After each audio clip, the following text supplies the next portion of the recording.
শেষ ম্যাচে পাঞ্জাব কিংসের কাছে হেরে হাসলেন মুস্তাফিজুর রহমান। বোলিং জাদু দেখালি রে পাগলা, মুস্তাফিজকে একই বলল মহেন্দ্র সিং ধোনি। আইপিএলের 49তম ম্যাচ আর চেন্নাই নিজেদের 10ম ম্যাচ। পাঞ্জাব কিংসের বিপক্ষে এই ম্যাচে মাঠে নেমে চেন্নাই আগে ব্যাট করে, যেখানে ঋতুরাজ গায়কোয়াড়ের হাফ সেঞ্চুরির সুবাদেই চেন্নাই পুরো 20 ওভার খেলে 7 উইকেট হারিয়ে সংগ্রহ করে 162 রান। 163 রানের টার্গেটে ব্যাট করতে নেমে চেন্নাই সুপার কিংস শুরু থেকে রানও তুলছিল, উইকেটও পড়ছিল, যেখানে শেষ দিকে এসে অনেকটা চাপেই পড়ে গিয়েছিল, যেখানে 15তম ওভারে বল করতে এসে মুস্তাফিজুর রহমান মিডল ওভার নিয়েছিলেন।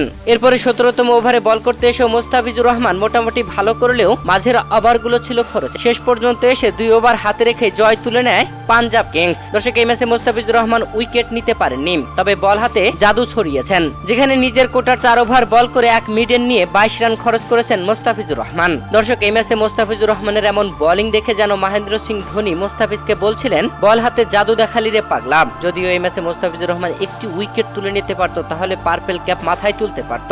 নিজের শেষ ম্যাচে এসে মুস্তাফিজুর রহমান বোলিং জাদু দেখালে উইকেট তুলতে পারেনি। দর্শক, এবারের আইপিএলে এই ম্যাচটাই হলো মুস্তাফিজুর রহমানের শেষ ম্যাচ।